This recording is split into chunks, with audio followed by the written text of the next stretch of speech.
Cavit müəllim, siz də beynəlxalq beyin mərkəzini təmsil edirsiniz. Cəmiyyətlər necədir? Hazır görsənirmi və bu atılan addımlar elə sonuncu olaraq neft məhsullarının göndərilməsi, bundan əvvəl də ərzaq məhsulları erməni cəmiyyətində necə qəbul olunur və Azərbaycan cəmiyyəti necə bunu xarakterizə edir? Azərbaycan cəmiyyətinin negativ bir şey görürüm. Çox az bir uc nöqtələri, uc düşüncədə olan insanlara çıxmaq şərti ilə.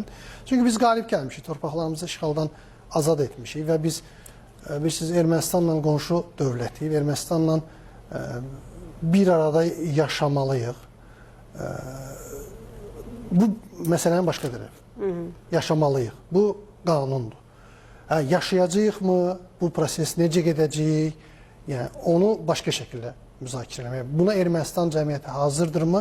Tam hazır deyil mənim aspektimdən. Çünki bilirsiniz, Sovet hakimiyyəti dövründə belə buna hazır olmayan Ermənistan cəmiyyətinin belə bir dövrdə necə hazırlanacağı mənim üçün çox böyük sual işarədir, həqiqətən. Yəni, bu məsələdə çox ehtiyat. Vaxt tələb edəcəkdir. Vaxt, Sovet İttifaqında 70 il sonra bizim torpağımızı işğal edildilər.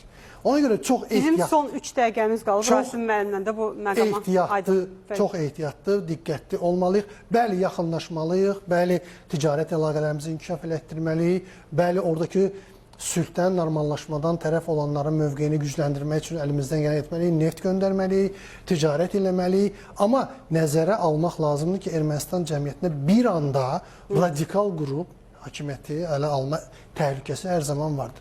Bu, Azərbaycanın atmış olduğu addım çox xoş bir niyyəti olduğunu həm Ermənistana, həm dünyaya göstərmiş oldu. Yəni, bunu deməyə çalışır. Sülh və əməkdaşlıq mesajı yox, Biz sona qədər sülh istəyirik. Bəli, sülh istəyirik.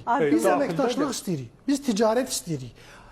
Amma bizimlə barış istəyənlə, bizimlə sülh sazişi imzalayanla, konstitusiyasında bizə qarşı ərazi iddiasında olanla deyil. Hətta Ermənistan konstitusiyasını dəyişdirməmiş olsa belə, biz onlarla əməkdaşlıq etməyə hazırıq. Yetər ki, xoş niyyət, necə deyim, xoş niyyətlərini yekunlaşdırsınlar.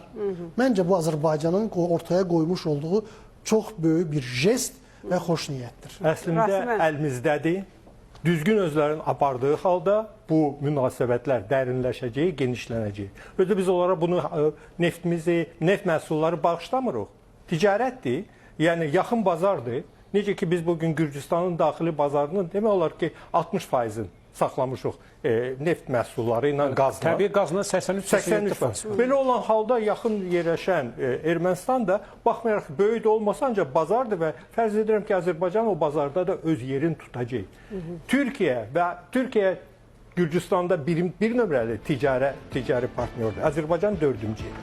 Və düşünürəm ki, sülh şəraitində Türkiyənin də, Azərbaycanın da, Ermənistanda da nüfuzu, payı kifayət qədər təsirli olacaq. O da öz növbəsində oradakı vəziyyətə də, siyasətə də öz təsirini göstərəcək. Yəni, qara qızılımızla bir gün Ermənistanda da sülh yazacağıq. Bəli, o cümlədən düşünürəm ki, bizim imkanlarımız buna yönəldməlidir.